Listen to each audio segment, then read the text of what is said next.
Bagai sebuah buku, kehidupan memiliki cerita di tiap lembarnya. Kisah manis berbuah kesenangan. Kisah pahit berbuah pembelajaran. Cara kita membaca tiap kisah menentukan makna yang bisa kita olah. Pada edisi khusus kemerdekaan kali ini, Jenggun akan berbagi kisah tentang bagaimana memaknai dan mengimplementasikan arti kemerdekaan sesungguhnya. Dan inilah kisahnya.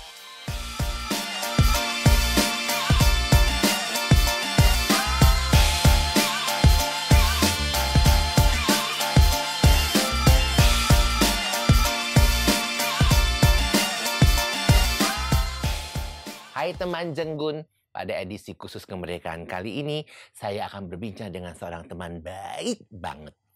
Udah lama nggak pernah ketemu karena dia sibuk banget. Dan saya juga lupa nih awal pertama kenal sama dia di mana. Tapi gila loh, saya perhatikan Instagramnya ya. Sekarang udah jarang jalan di catwalk itu, tapi masih main sinetron. Terus pernah suatu saat saya lihat kesibukannya tiba-tiba dia di belantara hutan Kalimantan. Bersama dengan orang hutan. Kembali melepaskan mereka ke habitat aslinya. Tamu saya hari ini adalah Kamita Budiona. Apa kabar? Aku terpesona loh. Hari ini tuh benar-benar terpesona banget. Kenapa? Ketika kamu punya podcast. Oh ya Allah. Aku seneng soalnya kayak kalau dia tanya kan dia bilang tadi katanya aku lupa loh pertama kali kenal dia di mana. Jadi waktu itu aku masih sangat belia ya. Dia pun juga masih sangat belia. Nggak belia-belia amat. Ya udah beliaan aku, oke. Mulai dari zaman aku modeling ya Kak. Modeling. Dan gue inget banget ternyata aku baru recall nih. Ternyata kita ketemu entah gimana. Gue tiba-tiba tuh mau janjian sama Endit. Di City Walk. Dan Anda datang sama Endit. Ya itulah. Iya kan? Ya. Dari zaman masih kamu masih belia. Look ya itu. No. Gym models. Ya kan? Ya kan? Perempuan berjalan di catwalk. Jalan kucing. Jalan kucing. Hai Kak, terima Terus kasih. kamu sibuk loh. apa? Masih main sinetron? Iya, syuting masih. Jadi, ya terakhir aku lihat kamu syuting di Bali ya? Iya, itu ngerjain web series. Jadi kalau syuting masih untuk ada sinetron stripping yang insya Allah akan segera tayang. Terus panjang ya. Web series, ada FTV juga. Terus mau ada film yang akan segera tayang juga. Terus aku udah 4 tahun ini menjalankan bisnis asuransi gitu. Karena memang ini aku persiapkan untuk beberapa tahun ke depan ketika aku mulai meninggalkan dunia model itu. Bukan model sih sebenarnya, lebih dunia ke entertainment. Betul. Nah, tar dulu ya sebelum kita ngobrol lebih lanjut. Ceritain dong, bagaimana awal mula Anda bisa berada di dunia entertainment itu? Dengan wajah belia, waktu masih belia-belia itu. Sebenarnya ya, orang tuh mungkin awalnya nggak ada yang terlalu tahu bahwa aku sebenarnya ditemukan oleh Mas Aji Notonegoro dulu. Kira-kira di mana coba? Kalau boleh tebak kira-kira di mana? Biasanya kalau model tuh diketemukannya di mana? Mall. Itu sudah sangat biasa. Jadi? Di tempat aku puntur. Ya Allah. Jadi Anda dalam keadaan aku puntur. Aku di tempat aku puntur, Kak. Aku puntur apa nih? Badan biar kurus atau apa? Iya, dulu aku inget banget, masih inget Dr. Hembing gak sih? Tahu dong. Iya kan? Dulu itu dia di area gedung. Dia itu dulu di KS Tubun. Terus awal-awalnya di KS Tubun. Sekarang aku sering melewati tempat dia di arah Gedong Panjang situ dekat tempatnya Yung. Iya, udah pokoknya dulu ketemunya di situ sama Mas Aji. Terus udah gitu. Kok tiba-tiba dia bisa tahu ada bisa jadi model, bagaimana ceritanya? Mungkin kelihatan ya bentuknya bisa diajak gitu kan. Jadi ya udah gitu diajak, terus udah gitu dengan Dek gitu ya. Iya, ya pertama kali ngobrol dulu diajak dulu. Terus inget banget Mas Aji tuh di dulu, ruang tunggu apalagi dalam keadaan ditusuk-tusuk. Enggak lah, kalau tusuk-tusuk kan udah di dalam bilik-bilik Kak. Berarti lagi di ruang tunggu kayak gini ya. Dia datang melihat Anda. Dek gitu kali ya. Kamu kayaknya bisa nih. Sebenarnya aku nggak terlalu inget detailnya gimana dia ngobrolnya ya waktu itu ya Kak. Cuman tuh akhirnya diajak lah gitu. Akhirnya mama sama papa bilang gini, boleh Tapi sekolah mesti selesai dulu, in the brain. Ya. Udah. Ucapan wajib orang tua Ucapan ketika wajib anaknya orang masuk tua. ke dunia model. Iya kan. Akhirnya udahlah dulu sebelum waktu itu Mas Aji mau ngajakin show tunggalnya di Hotel Sahid Jaya. Ih, Ya kan. Terus nggak diajarin punya lah. basic ya Gak punya Anda. basic kan apa-apa. Jadi latihan dulu. Dulu rumahnya Mas Aji masih di Melawai. Mendawai. Itu situ ya, aku tahu tuh deket Melawai. Jadi ada beberapa kali belajar jalan dan lain-lain, ini itu. Jadi udah nih pertama kali mentas modeling di acara tahunannya Mas Aji. Tapi terus udah gitu di-cut dulu sama papa karena sekolah, ngelanjutin sekolah dan lain-lain. Terus beberapa tahun kemudian barulah mulai catwalk, foto. Jadi aku waktu itu bareng-barengnya sama Karenina gitu. Dulu kita satu manajemen lah, satu agency.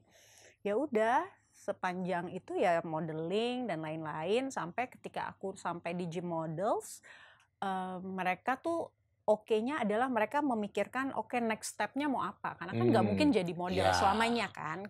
Karena di Indonesia kan masih ada keterbatasan. Betul. Ageism. Iya benar kan, kayaknya kalau modeling itu ada batas usianya. Sementara kalau di luar sana mau umur berapa juga hajar terus. Sampai sekarangnya Naomi Campbell kan masih Aduh. jalan. Aduh. Christy Turlington juga masih jalan. Ya kan? Kadang-kadang reuni besar terakhir Versace.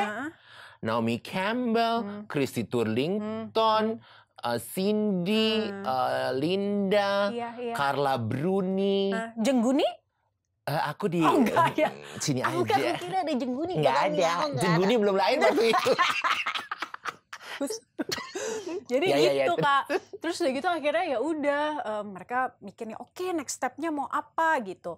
Pertama kali host dulu, jadi casting dulu. Kalau casting host ini diajak sama salah satu dosen aku. Jadi dia bilang nih sama murid-muridnya, saya mau buka casting buat host. Siapa yang mau coba gitu? Teman-teman aku sama aku nyoba nih salah satunya. Jadilah seorang Kemita waktu itu yang goal pertama kali adalah casting host untuk acara otomotif. Dulu namanya Auto Blitz di RCTI. Berdua tuh partneran sama Mas Rudi Dahlan. Sekarang dia jualan dendeng enak. Hai Mas Rud. Nanti kita tulis di sini ya linknya ya, yang buat mau beli dendeng katanya enak itu. Itu sumpah itu enak banget. Nah terus Auto Blitz tuh gue tahu tuh acaranya dulu tuh kayak ya gitu kan? ya ngomongin mobil-mobil itu kan. Iya. Resori mobil, body apa di apa di apa itu belajar banyak banget sih di situ. Nggak cuma jadi host aja, tapi juga jadi reporter. Tahu brand-brand mobil besar, tahu ini itu pokoknya segala macam urusan Terus akhirnya otomotif. kamu jadi host gosip kan sesudah itu? Jangan sedih. Aku sebelum host gosip, aku ini agak jauh terlemparnya adalah jadi host acara beauty and fashion. Di? Gantiin Mbak Susan Bahtiar. Beauty and style. Aduh Kak, ya Allah kamu penggantinya ternyata. Itu aku kan seneng banget ya nonton acara itu. Jadi itu ada acara dulu namanya Beauty and Style di Metro TV. Aku tuh kalau nonton kayak lihat Mbak Susan kayak bisa nih cewek. Pada masa aku masih menjadi asisten. Ya kan? Dia kan she's so pretty, she's super smart gitu, yang kayak kalau ngeliat dia kayak gitu banget kan. Tiba-tiba aku bisa nggantiin dia gitu, terus kayak wah antara seneng sama agak terbebani ya, kayak ini nanti kalau yang nonton nih siapa ini perempuan gitu kan, dari seorang Susan Bahtiar tiba-tiba jadi Kemita Budiono gitu. Tapi satu agak terbebani, tapi kemudian jadi motivasi aku juga supaya mungkin aku tidak bisa 11-12 seperti Mbak Susan, kan tapi semua orang punya karakter masing-masing. Betul, sesuai dengan karakter masing-masing. Gitu. Jadi agak-agak jauh mentalnya dari otomotif ke fashion and beauty. Terus sempat jadi presenter gosip juga gitu. Tapi kalau presenter gosip tuh kayak ada plus minusnya ya gitu.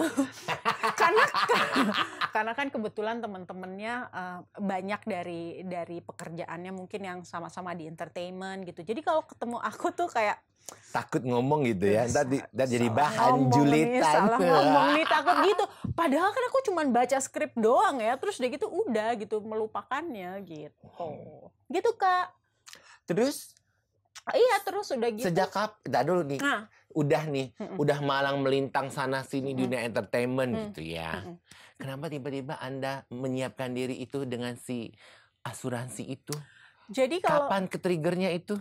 ke-triggernya itu kemarin pas lagi pandemi. Jadi waktu pandemi itu kan kita nih semua yang kerjanya di bidang entertainment, ya you know lah, Ya. semuanya kan drop. Nggak Drop. ada event, syuting pun terbatasi. Ya.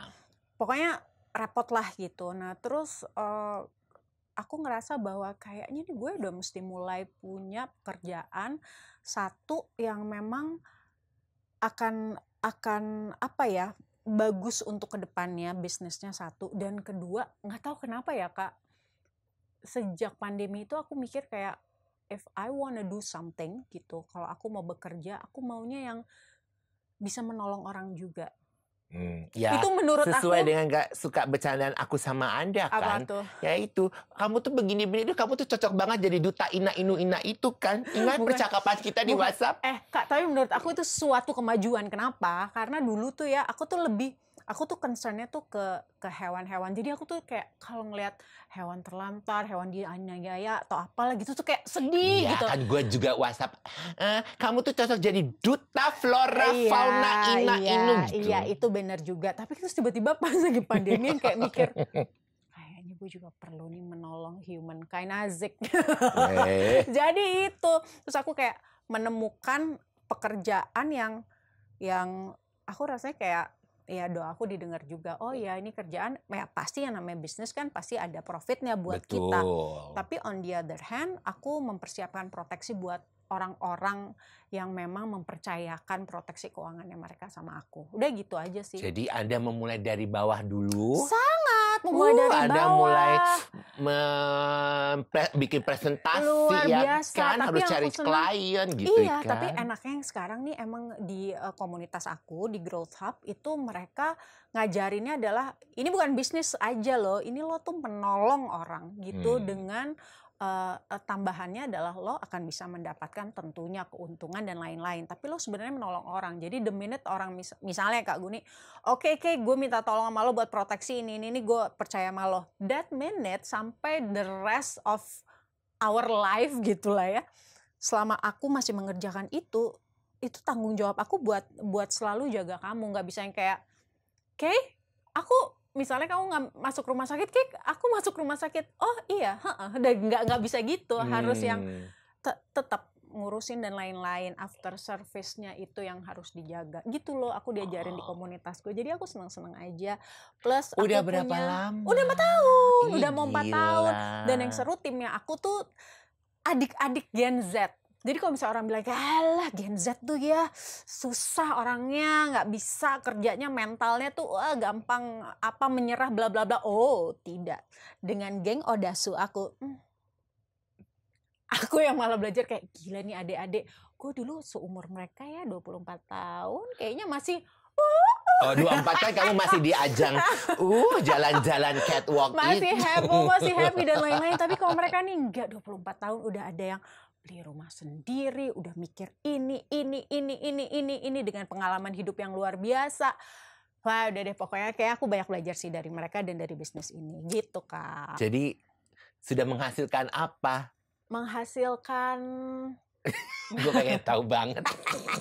menghasilkan passive income yang cukup baik menurut aku gitu. Karena gimana pun juga kan aku awalnya kerja di entertainment. Betul. Ya. Sampai sekarang pun aku masih di entertainment. Jadi aku masih ada di dua perahu lah nih kaki aku kan.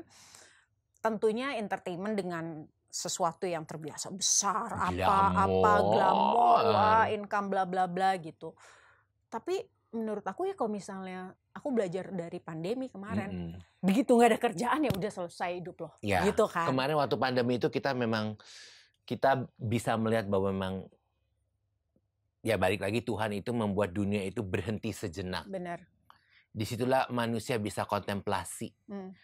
Oke, gue mesti ngapain ya nih? Nih gue nggak punya income. Ya syukur-syukur kalau ada yang punya tabungan, yang hartanya tajir melintir 7 turunan nggak habis ya survive aja. Tapi ada beberapa yang di satu sisi kayak pekerja-pekerja seni yang freelance, Kan Iya. memang tergantung dari Bener-bener mati event kemarin. kan, dan Iya. event tidak ada gitu. Iya. Dan aku udah. Dan aku juga banyak dapat cerita dari ya beberapa teman kita yang di entertainment kan juga sering ketemu ngobrol. Bisa lu sampai mereka tuh sampai nggak punya ini. Oh ya udahlah Iya. ya, kita juga bingung mau gimana cara Iya kan? menolong kan. Karena waktu itu kayak juga bingung. Ini berapa tahun nih pandemi ya kan? Kayak kita kan hidupnya tuh day by day banget tuh waktu pandemi kan. Sampai aku tuh sempet berjualan buah online. Ya aku tau nggak? tahu. Iya kan, kamu tahu kan? Aku beli apa ya waktu itu ya sama kamu? Jeruk, ada Aku beli leci apa itu? Iya.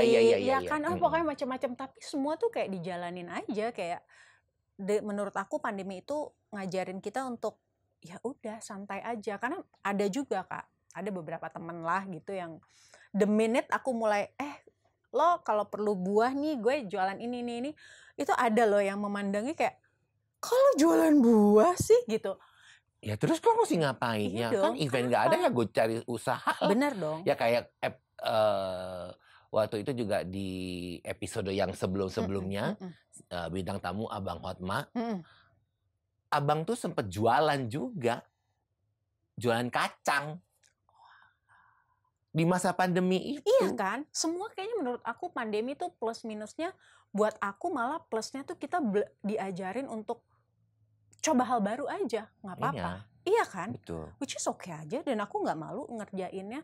Dan aku yang paling seneng tuh sampai sekarang, ini yang paling lucu ya, dari pandemi kemarin tuh aku senengnya ketika aku berjualan buah, aku juga bisa menjadi saluran rezeki orang-orang yang ngebantu penjualan buahku itu. Let's say tukang ojek online, mereka kan juga waktu itu lagi susahnya minta ampun. Sampai ada tukang ojek online yang selama pandemi itu setahun hampir 2 tahun itu kerjanya tiap hari ke rumah aku, padahal dianya sendiri tinggalnya di deket sini deh, di Pondok Kelapa atau di mana gitu ya. Itu tuh saking setiap harinya, beberapa waktu lalu dia tuh rupanya nganterin penumpang ke deket rumahku. Dia mampir loh ke rumahku, ngobrol sama mama. Ibu masih ingat aku nggak? Aku yang setiap hari nganterin dari rumahnya. Ada partner jualan buah aku, Mbak Novi, ke sini Bu. Lah, ya ampun kamu gitu, kayak seneng aja gitu, nambah bisa jadi saluran rezeki orang, jadi nambah teman dan lain-lain, which is oke aja sih. Aku happy aja sih. Terus apa kabar anak-anak bulu itu? Anak-anak bulu baik, alhamdulillah. Jadi siapa aja sekarang? Sekarang anjingku ada 3. Yang 2 adalah sisa dari pasukan 4ku. Yang pertama tinggal Zeus sama KitKat. Terus ada 1 anjing yang memang aku rescue, aku adopt dari tetanggaku yang kebetulan dia sudah tidak bisa lagi mengurusnya gitu. Dan aku punya 2 ekor kucing yang rescue juga. Geng awal udah habis ya? Geng awal sebetulnya tinggal 2, si Zeus sama KitKat. Ya, tapi kan sebelumnya ada Zoe sama Cici Rudolf. Zoe itu ya aku pernah ketemu zaman aku masih kerja di daerah Hahang Lekir. Kamu betul. Bawa Cici Zoe kan? Kemudian ada Pak Rudolf. Betul, 2 ekor Zoe, terus ada KitKat. Dan si kucing itu kan sempat kucing juga banyak kan yang kamu rescue, terus ada juga yang akhirnya gone satu-satu ya, satu persatu, karena go to the rainbow bridge itu. Iya benar. Ya gitulah Kak. Terus sekarang yang ngurusin siapa? Kan ada mama, ada aku juga. Jadi dulu nggak kerepotan tuh. Mama sih enggak ya, karena memang kita udah ada waktunya yang memang diterapkan lah gitu. Misalnya let's say kalau makan pagi jam berapa, makan sore jam berapa gitu. Dan kalau misalnya aku syutingnya let's say lagi ada stripping gitu, Mama tuh nggak pernah mau, misalnya mereka dititipin ke tempat kita biasa penitipan gitu. Kata Mama nggak mau, karena biar ada aktivitas terus gitu. Oh iya bener juga sih. Jadi ya anak-anakku di rumah tuh, anak-anak bulu tahu gitu kalau urusan makan, urusan dapur harus nyembahnya sama ibu dewanya. Ibu Suri itu ya, ibu yang akan gitu. Iya, anaknya ibu kalau urusan gitu. Kalau misalnya kayak jalan-jalan, berenang, wah happy time. Anaknya ibu ibu gitu. Nah, ini kan kita lagi di edisi kemerdekaan di hari yang spesial ini, di ulang tahun ke-79 kemerdekaan Indonesia. Sudah tidak terasa ya, 79 tahun Indonesia merdeka. 79 tahun ya. Jadi Apa makna kemerdekaan untuk Anda? Aku pengen tahu nih. Kemerdekaan. Berarti ini nggak ada briefing ya tadi ya kan? Nggak Jadi aku ada. bisa ngarang-ngarang indah Nggak gitu. usah, aku nggak mau mengarang. Aku harus real jawaban Oke, Anda. briefing nggak ada ya, briefing nggak ada. Enggak, Jadi aku nggak ada jawaban real briefing. seorang Kemita, merdeka itu adalah ketika kita bisa menjalankan hidup ini dengan sesuatu yang tidak membuat beban dalam pikiran, dalam hati. Jadi ngejalaninnya ya udah gitu. Sedamai itu menurut aku merdeka. Which is mungkin orang kayak apaan sih? Tapi ngebayang nggak sih kalau misalnya let's say gini, kita misalnya kita banyak harta gitu, banyak uang dan lain-lain. Tapi musuhnya di mana-mana, kan nggak damai dong. Betul. Pikiran, hati nggak damai. Tetap aja nggak takut, enak, nggak merdeka, nggak nyaman. Iya kan? Tapi kalau misalnya kita let's say nggak ada uang juga, itu kan bikin kepikiran juga, ya kan? Nggak damai, nggak bahagia hidupnya. Jadi menurut aku yang merdeka itu adalah segala sesuatunya cukup harta, damai, bahagia, nggak musuh, ya udahlah ya nggak usah banyak musuh-musuhan, ngejalanin hidup apa adanya aja. Menurut aku merdeka itu sih, menurut aku. Gitu. Ya, nah ini kan arti kemerdekaan tuh banyak banget ya. Tadi yang Kay udah ngomong seperti itu gitu. Nah, ini direlatetkan dengan keseharian Anda. Yes. Gue tuh kadang Anda, kadang apa, tapi nggak apa-apa lagi. Yeah. Nah, kan ada si hewan-hewan bulu, anak-anak bulu peliharaan itu kan. Terus kan aku pernah lihat tuh Anda tiba-tiba bersama orang-orang itu, tiba-tiba dia gini, gila loh. Di pedalaman hutan aja gitu. Ngapain ya Allah, perempuan ini ya? Manen duren ya? Enggak. Ya. Tapi kan ada duren juga. Gila, last trip aku. Jadi nanti ya itu kita akan bercerita tentang last trip aku. Iya. Jadi aku sebenarnya dulu itu apa yang Anda lakukan di sana? Jadi aku sejak 2018 alhamdulillah diajak oleh pihak Bluebird Group. Waktu itu mereka kebetulan mau mendanai 50 orang utan untuk dilepas liarkan. Jadi Bluebird mau mendanai nih 50 orang utan untuk dilepas liarkan. Mereka butuh ambassador lah, semacam ambassador. Orang-orang yang memang dalam arti masih muda. Aduh, aku waktu itu masih muda. Sekarang juga sih, cuman beda berapa tahun. Terus cukup dikenal oleh masyarakat. Terus memang punya concern dan tindakan yang nyata untuk hewan lah gitu. Emang menyukai hewan dan lain-lain. Jadi dulu kebetulan aku diajak sama Mbak Nini Purnomo dan suaminya Klaus untuk jadi ambassadornya mereka gitu. Jadi aku waktu itu bareng-bareng sama Richard Kyle. Waktu diajak tuh aku tuh yang kayak nggak pakai apa tuh? Nggak gitu yang kayak, "Oke, kamu mau nggak mewakili Bluebird bla bla bla bla bla gini ini untuk orang utan." Apa? Orang utan? Oke.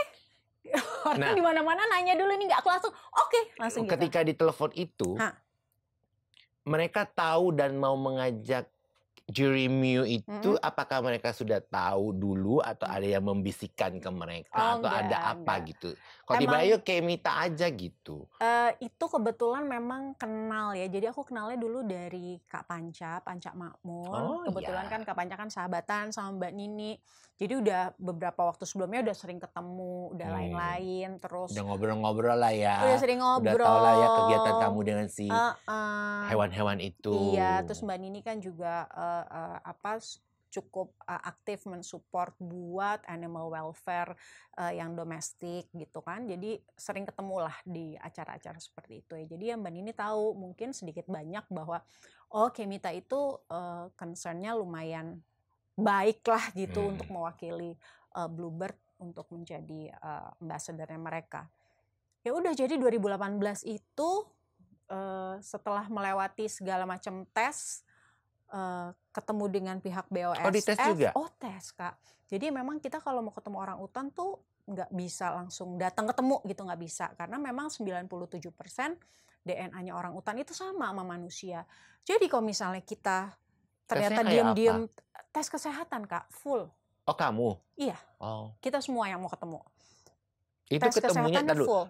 Ketemunya itu di Penangkaran atau yang di Iya, mana gitu pusat yang rehabilitasi, pokoknya Oh. anywhere yang mau berdekatan, even berdekatannya nggak yang kayak kita deketan gini, enggak. Tapi kita masuk ke areanya mereka tuh wajib harus periksa kesehatan lengkap. Sampai tes HIV juga, TBC juga gitu. Karena kalau kita bawa penyakit itu kemungkinan mereka juga bisa terkena, apalagi kalau urusannya TBC, batuk gitu-gitu Ya, kan. karena yang tadi kayak bilang kan, berapa persen? 97.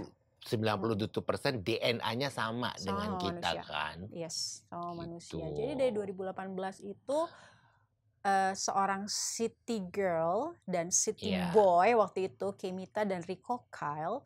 Itu tuh kakaknya Richard Kyle ya? Itu orang yang sama. Oh, sama. Oh, ternyata ya, karena kan Iya. aku nggak tahu. Iya, Karena dulu iya. saya kan kadang Richard. Richard, panggilnya Rico. Oh, oke. Terus ya udah kita ketemu sama waktu Ya, anak kota, Iya kan, anak kota. cantik, model, cowoknya ganteng. Iya gitu. kan. Tiba-tiba Tapi dua-duanya kayak eager banget buat tahu orang utan. Kalau di otak aku nih, aku ngomong on behalf of myself. Aku tuh kayak orang utan di otak aku yang kayak, wah, gue mau ketemu nih hewan aslinya Indonesia gitu. Nggak ada pikiran yang lain-lain, nggak ada sama sekali. Seperti orang awam lainnya yang kayak, wah, ini gue mau tamasya nih gitu, mau lihat orang utan gitu, Kak. Tapi terus kita ada momen di mana kita ketemu sama orang-orang BOSF, orang-orang yang memang sudah BOSF lama. itu boleh dijelaskan Oke, apa? BOSF itu adalah Borneo Orang Utan Survivor Foundation. Ini adalah NGO asli Indonesia yang mengurus Ini orang-orang yang pernah sama utan. Reninya Sita Nursanti bukan dulu, karena soalnya dia juga berhubungan dengan orang utan tuh. Dia bikin kaos tentang orang utan. Jujur aku sebenarnya nggak tahu, Kak. Ya Aku udah, nggak nggak tahu, apa-apa. itu nggak apa-apa ya. Anyway, jadi BOSF ini adalah NGO aslinya Indonesia, di mana kami tuh mengurus orang-orang utan yang ada di Kalimantan. Jadi Kalimantan Selatan dan Kalimantan Timur. Gitu. Ini wilayah kerjanya kami tuh di situ gitu. Terus BOSF ini punya kaki-kaki di luar negeri. Ada di Eropa, ada di Australia gitu, di Amerika juga ada. Jadi kaki-kakinya ini adalah untuk mencari dana, funding, karena memang untuk mengelola sebuah pusat rehabilitasi ataupun melepas liarkan itu bukan masalah uang kecil, bukan, yang pasti uang besar. Dan proses rehabilitasi itu nggak cuma setahun, 2 tahun, enggak. Proses rehabilitasi itu apalagi kalau misalnya yang sudah direhabilitasi udah gede-gede, yang ketemu, yang di rescue tuh udah gede-gede. Satu, kita mesti mikir juga, oke, kalau lo mau ditempatin di hutan, apakah mereka punya capability untuk hidup liar? Terus kalau misalnya anak-anak orang utan atau bayi orang utan, harus diajarin lagi. Karena memang kalau kayak bayi orang utan itu ketika ditemukan sendiri, itu pasti induknya nggak ada. Pasti dibunuh atau mati aja. Nah, si orang utan ini direscue dari mana? Dari berbagai tempat, Kak. Banyak yang dijadikan. Di luar Kalimantan atau di? Ada dari luar Kalimantan, sampai ada di luar negeri juga ada. Banyak. Terus yang kalau yang bayi-bayi, aku lanjutin ya, bayi-bayi orang utan itu, mereka tuh biasanya sama induknya sampai usia 8 tahun. Jadi semua diajarin 7-8 tahun. Diajarin manjat, diajarin ini, itu semuanya untuk survive. Nah, nanti kalau udah, baru dia lepas dari induknya, nanti induknya baru musim kawin lagi. Jadi seorang induk orang utan, seorang induk orang utan pun untuk bereproduksi itu butuh waktunya nggak cuma sebentar, itu kayak 7-8 tahun baru dia bisa bereproduksi lagi. Terus kalau kakak nanya, itu direscue dari mana aja. Bisa jadi pet, ya itu kan sebenarnya nggak boleh jadi pet. Bisa jadi karena terjadi konflik manusia dan orang utan. Terus ya sebetulnya basically cuman itu aja sih, diselamatkan setelah jadi pet atau jadi korban trafficking, terus macam-macam. Dan itu banyak ya? Banyak Kak, banyak banget. Nah waktu itu aku balik lagi ke cerita waktu aku awal 2018 ketika aku sama Riko belum berangkat ke sana, kita ketemu sama Bang Martin, namanya Jamartin Sihitebril, itu adalah CEO-nya BOSF. Nah terus ingat banget tuh ketemu sama Mbak Riana. Kakak tahu Riana Andam Dewi gak sih? Oh tahu. Kak Riri itu kan juga sekretaris si yayasan. penyanyi mata indah bola pingpong itu. Aku suruh dia nonton. Dia itu kan bete angkatan banget. aku. Hai kamu Riana Andam Dewi, penyanyi si bola mata pingpong. Dia kan paling marah tuh kalau diingetin tentang lagu mata indah bola pingpong itu. Salam ya. Aku suruh dia nonton. Namamu terpampang nyata Riana Andam Dewi. Riana Andam Dewi. Oh dia ada di situ. Dia sekretaris yayasan. Dan yang lucu apa coba? Tadi kan aku cerita Otto Blitz kan. Dia itu dulu. Dan aku pernah ke kantornya dia. Baru ingat aku ternyata aku pernah ke Otto Blitz itu yang di Menteng kantornya. Iya, Pak Osman. Pak Osman Sabta. Bukan Osman, iya aku tahu itu ternyata satu grup dengan tempat majalah If Aku. Kan? Dari Menteng dia pindahlah ke, aduh mana. Aku terakhir tahu cuma di Menteng. Oh. Ya pokoknya itu lah ya, pokoknya Otto Blitz itu aku tahu ya Allah Riana Andam Dewi. Jadi aku seneng banget kan waktu ketemu Kak Riri yang kayak loh Kak Riri, wah kayak seneng banget soalnya kayak punya teman reuni lah ya. Ya Allah. Anyway waktu itu Bang Martin ada satu omongannya Bang Martin yang aku selalu inget dari hari itu di 2018 sampai sekarang. Dulu dia bilang gini ke aku. Kalian kalau beruntung nih, kalian bisa mendapatkan pengalaman dari perjalanan ini, dia bilang itu perjalanan pertama. Ada orang hutan yang akan mengcapture hati kalian. Gitu. Ingat banget. Capture gimana Bang maksudnya? Iya, kalian nanti akan merasakan kalau kalian beruntung. Dia cuma ngomong gitu doang. Aku dong, Mariko yang kayak, apaan sih? Masih pesimis lah ya. Pesimis. Apa sih anak gitu kota yang satu cuman seneng sangkain mau wisata ya kan, mewakili Bluebird kan, wah wisata nih gue lihat orang utan. Aku nggak tahu apa yang ada di pikiran seorang Richard Kyle kan, tapi kalau Kemi Tang, wuhu Kalimantan baby gitu. Kapan lagi gue ke Kalimantan? Mau lihat orang utan, sesuatu yang nggak pernah gue lihat kan gitu kan Kak. Udah dong, pergilah set. Udah nih, udah melewati itu perjalanan tes kesehatan tahun 2018. Oke. Jadi berangkat waktu itu Klaus, Richard, aku waktu itu ada Kak Sofi ikut, Kak Sofia Lacuba. Oh dia ikut juga. Iya, Kak Utomo sama ada satu aku lupa namanya, dia videografer Kak Sofi lah gitu diajak. Udah kesana lah gitu kan sama Bang Martin. Aku inget banget kita perjalanan pertama tuh ke Kalimantan Tengah, ke pusat rehabilitasinya namanya Nyaru Menteng. Di Nyaru Menteng itu wah, itu tempatnya nggak cuma 1-2 kan. Jadi kita pertama kali ke pusat rehabilitasi yang pertama. Terus diajak nih sama Bang Martin. On that day diajak sama Bang Martin. Ayo kita ke Nyaru Menteng 2 yuk. Dia bilang gitu. Apa tuh Bang Nyaru Menteng 2? Aku bilang gitu. Oh kalau itu adalah tempatnya orang-orang utan yang sudah dewasa, yang sudah besar. Yang sepertinya membutuhkan waktu untuk bisa direlokasikan misalnya ke hutan tuh kayaknya agak nggak mungkin.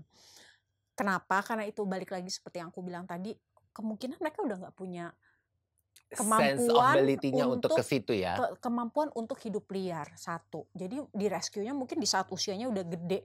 Terus siapa yang mau ngajarin Kak? Kalau anak orang utan masih ada, kalau di BOSF tuh ada kita bilangnya kayak neninya gitu, yang ngajarin mereka. Ayo manjat gitu. Iya.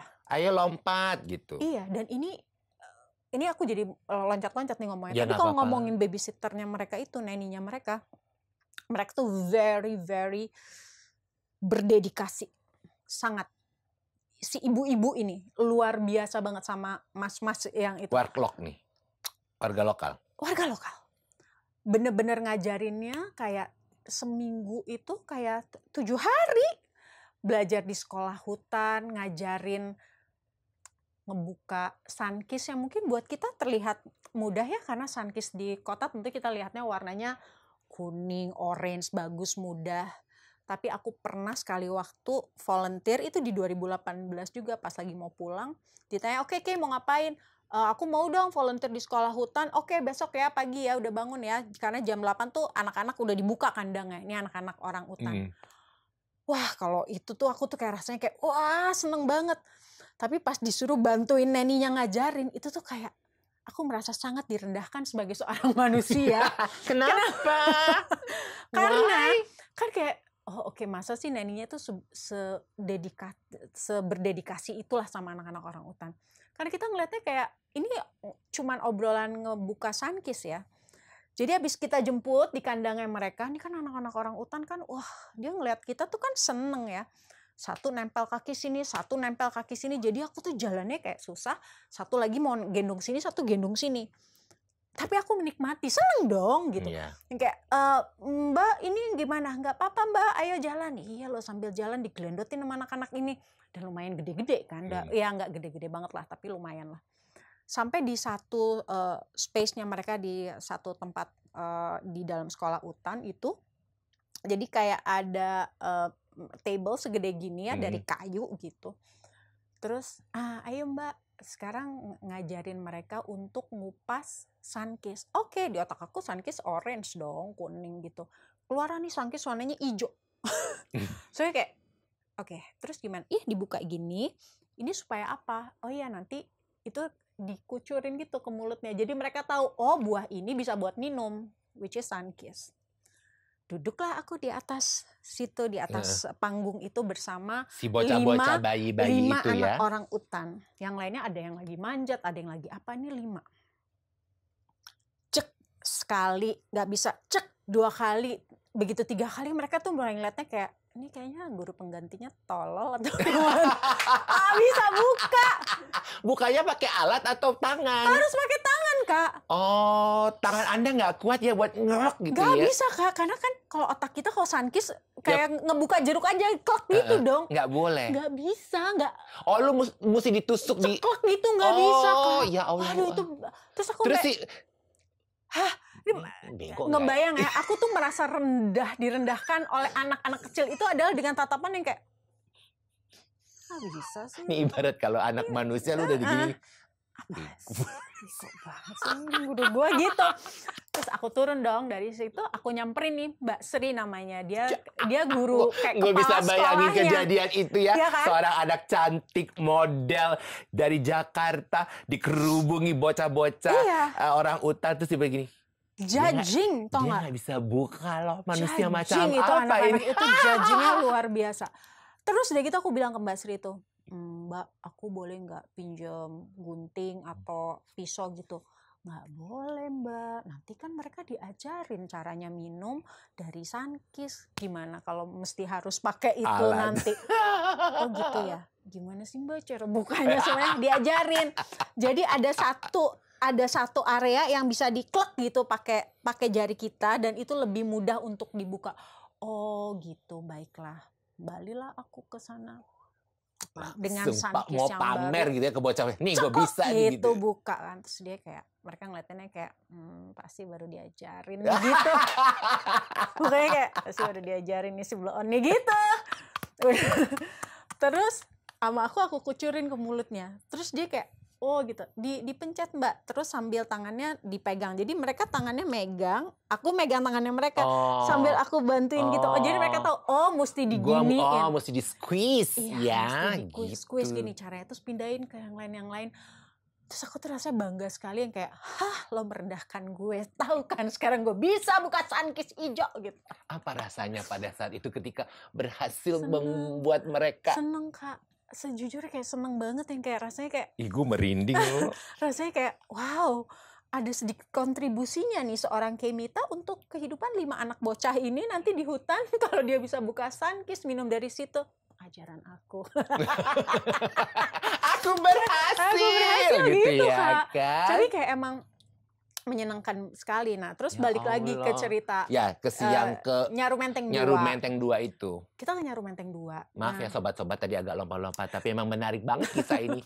Ini bisa berapa episode ya? Ya terus Jadi si Nyaru Menteng 2 itu. Menteng 2 ini adalah memang tempat orang-orang utan yang sudah dewasa, yang gede-gede, yang akan butuh waktu untuk direlokasikan keluar dari kandangnya itu. Kalau ngomongin kandang tuh bukan kandang kecil ya, kandangnya tuh gede-gede banget. Tapi kan dianya juga gede, Kak. Beratnya 100 kilo dan lain-lain, which is gede banget. Terus yang aku takjub waktu itu adalah Bang Martin. Dia itu setiap orang utan, dia itu tahu ceritanya. Ya iyalah ya, dia CEO-nya plus dia udah bertahun-tahun di situ.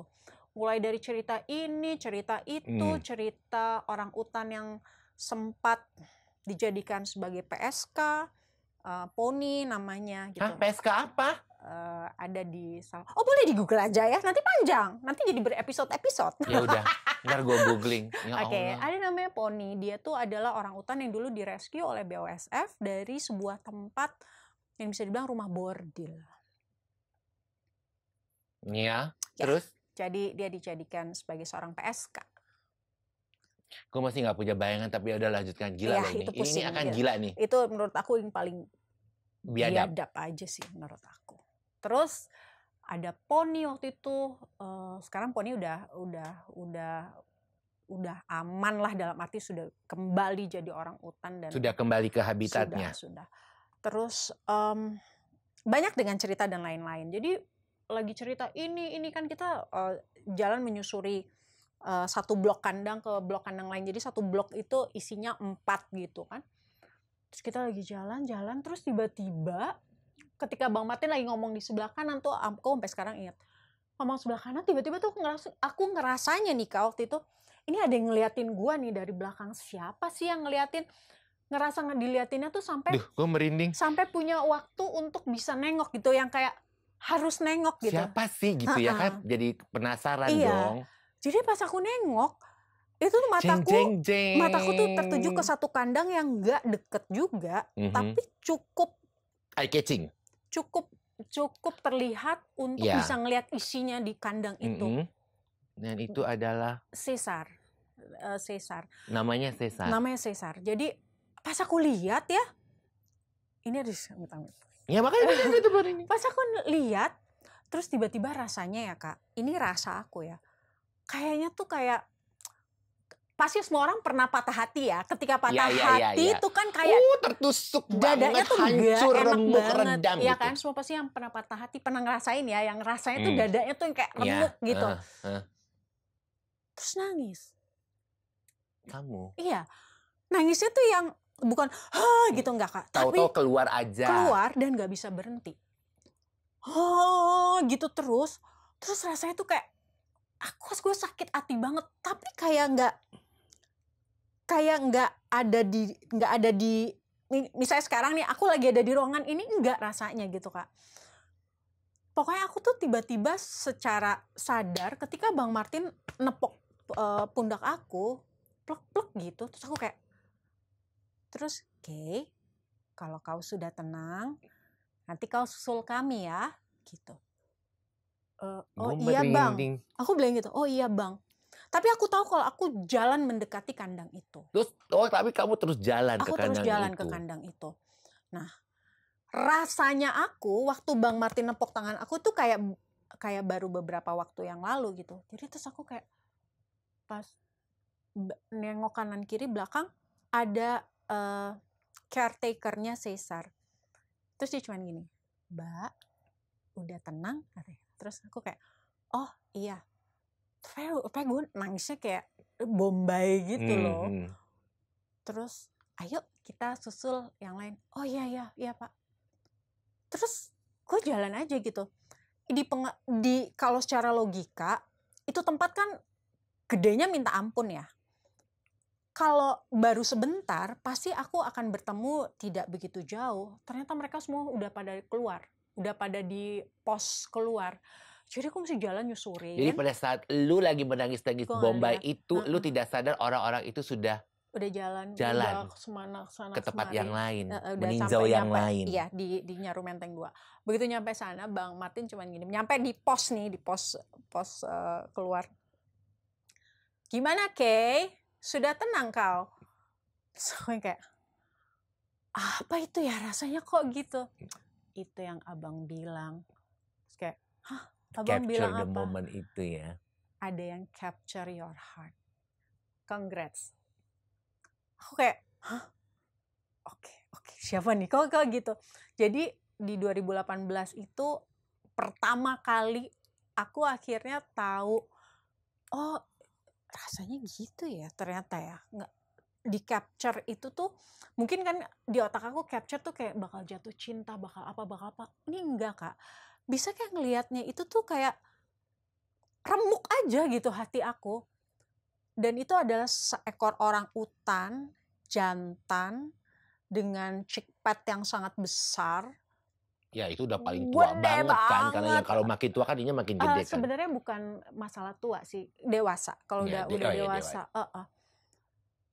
itu aku kayak wow gitu. And waktu itu aku ngerasa I was so lucky bisa ini.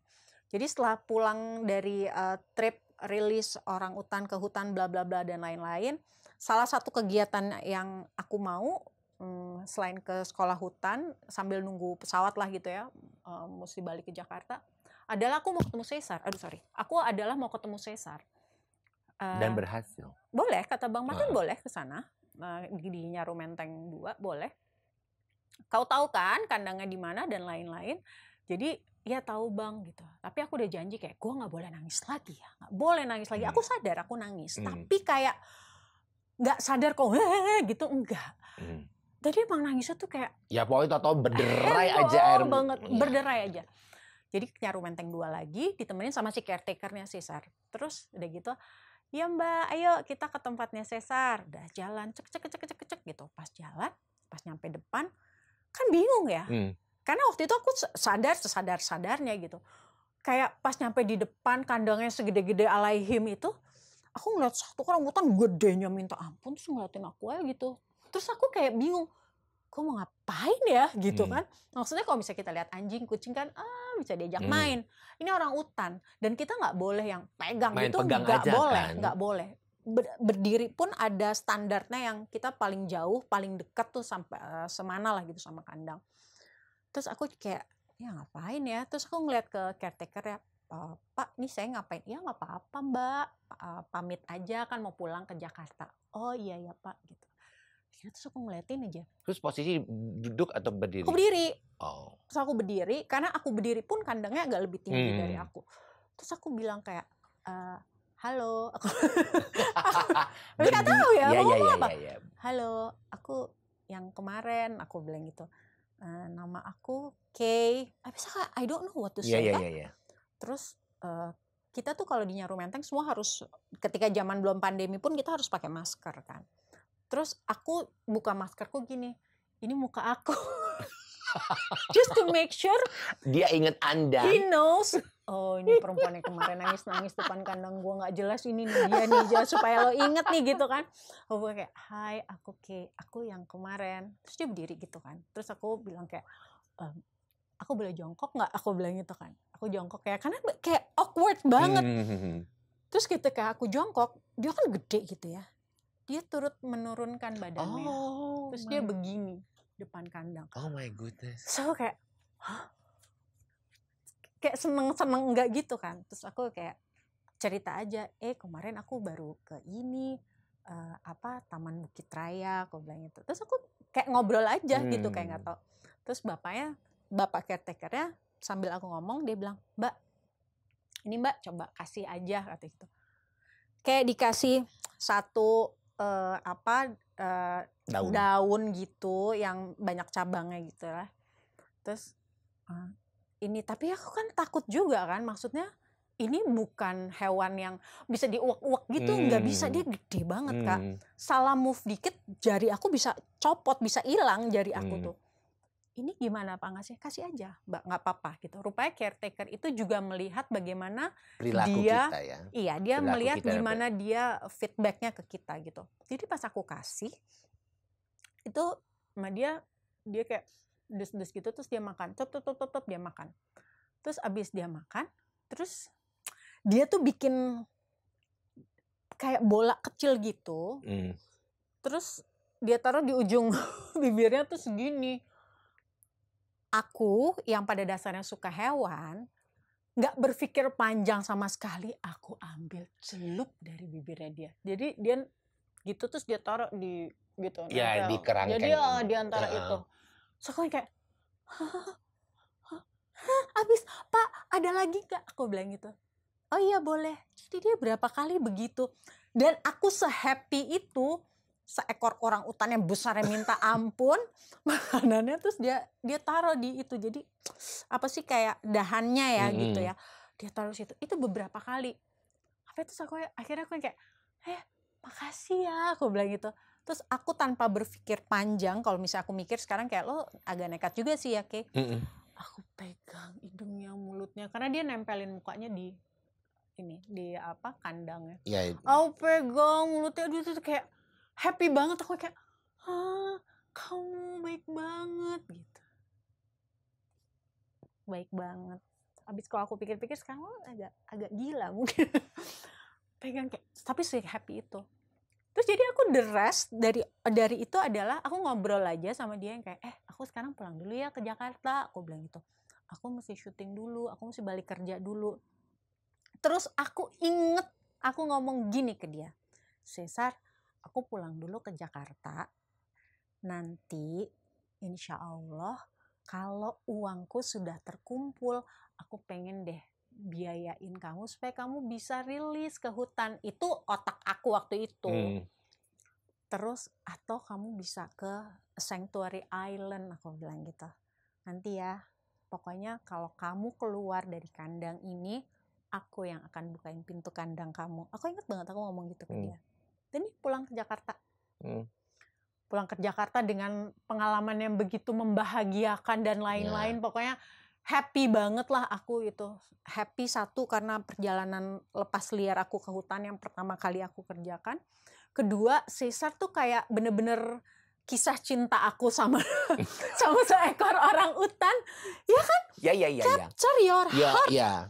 Iya loh. Akhirnya itu kayak aku pulang. Mas Martin itu. Iya benar. Bang Martin hati tuh kayak kamu sudah tercuri. Iya. Terus pas yang lucunya adalah ketika caretaker yang nganterin aku balik itu, aku bilang gini, Pak emang dia suka ya makanan itu? Kan ya namanya juga baru ya, pertama kali. Sebenarnya sih enggak Mbak, tapi dia tuh menghormati Mbak. Jadi sebenarnya kayak gue udah kenyang sih, tapi terima kasih loh. Lu mau ngasih gue makan. Padahal tuh kayak cuman satu itu dengan daun-daun aja, satu apa sih batang dengan daun-daun banyak aja. Jadi that moment aku tahu bahwa itu orang utan gue. Cesar itu his mine gitu loh. Nggak boleh orang lain ya, dia buat gue. Dan Cesar itu sebenarnya adalah cerita orang utan yang memang di rescue ketika sudah besar dan sudah di kandang hampir 10 tahun, hampir 18 tahun. Jadi waktu itu Cesar umurnya 28. Wow. Ngebayang gak? Segede gitu, kayak seenak-enaknya hidup lo, tapi ya tetap aja di kandang. Coba kemarin pas lagi pandemi berasa kan kita kan nggak bisa kemana-mana, di situ-situ aja ya kan. Nah ini orang-orang utan yang segede-gede alaihim di kandang, yang nggak hanya di Nyaru Menteng, yang di Samboja Lestari, yang di Kalimantan Timur juga banyak Kak. Tapi masalahnya memang kita itu kekurangan lahan hutan untuk melepas liarkan mereka. Lahan hutan yang secure. In quote, secure. Ya, betul. Oke. Dari sekian perjalanan itu, bagaimana keadaan Cesar sekarang? Cesar nggak sampai setahun kemudian tiba-tiba aku dapat sebuah kabar gembira yang sangat menggembirakan, adalah oke, Caesar jadi kandidat untuk dilepas, bukan lepas liarkan, dilepaskan di Sanctuary Island yang mau diresmikan lah gitu waktu itu sama BOSF. Terus namanya Pulau Badak Kecil. Jadi itu aku sampai mendedikasikan sebuah highlight Instastory aku khusus Aku untuk lihat itu. untuk Caesar. Postingan kamu sepanjang itu benar-benar menceritakan bagaimana Caesar. Iya, itu. Jadi emang aku se-happy itu, akhirnya aku kayak, wah gila sih nih, gue waktu itu janji sama dia, kalau lo keluar gue yang bukain kandang lo. Dan pergi kamu. Dan pergi aku. Waktu itu yang nemenin Richard juga. Rico Kyle itu nemenin kita, jadi ada satu gugusan pulau, ada di Pulau Badak Kecil, ada di pulau-pulau lainnya gitu. Karena itu merupakan salah satu cara untuk melepaskan orang-orang utan yang sudah dewasa dan tidak punya lagi kemampuan untuk hidup liar. Jadi di Sanctuary Island itu mereka ngapain? Jadi itu biasanya pulaunya cukup gede, kayak 40 hektaran gitu, Kak. Jadi di sana ya mereka bisa kemana-mana, roaming around di pulau itu. Tapi makannya itu masih ada jam makan yang diberikan oleh caretaker mereka. Jadi ada di satu feeding point gitu. Tapi paling nggak mereka tidak di kandang. Gitu. Dan di satu pulau itu nggak cuma satu atau dua, tapi misalnya kayak ada beberapa yang jantan dan beberapa betina. Gitu. Sampai saat ini masih Caesar dirimu masih berkontribusi ke sana, masih diupdate, masih ikut berperan serta mengurus mereka dan mengkampanyekan ini? Sekarang Caesar kembali ke kandang sebetulnya.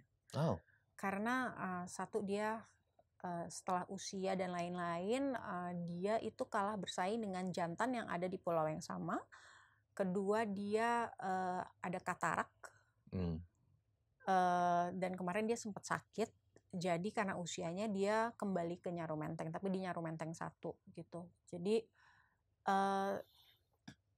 sebenarnya agak sedih juga ya aku, tapi kalau misalnya di sana dia bisa nggak survive gitu, jadi dia balik lagi.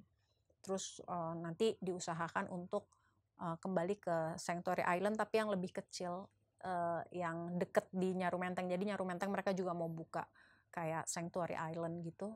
Jadi di situ. Jadi nggak yang gede gitu Sanctuary Islandnya. Gila ya perjalanan Anda.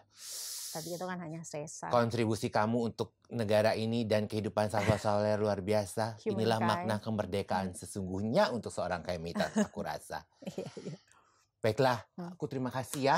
Ini perbincangan menarik, tapi sayang kita harus tutup.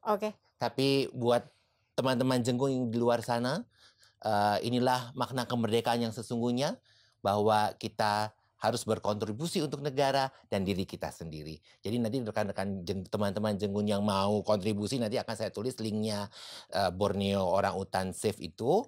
Terima kasih sekali lagi Kemita.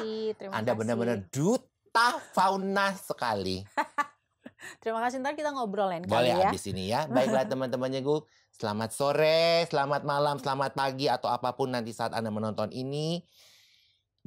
Ini tayangan yang semoga memberikan inspirasi untuk teman-teman. Mohon di like, subscribe, atau di share jika berkenan. Dan sekali lagi, merdeka! Merdeka!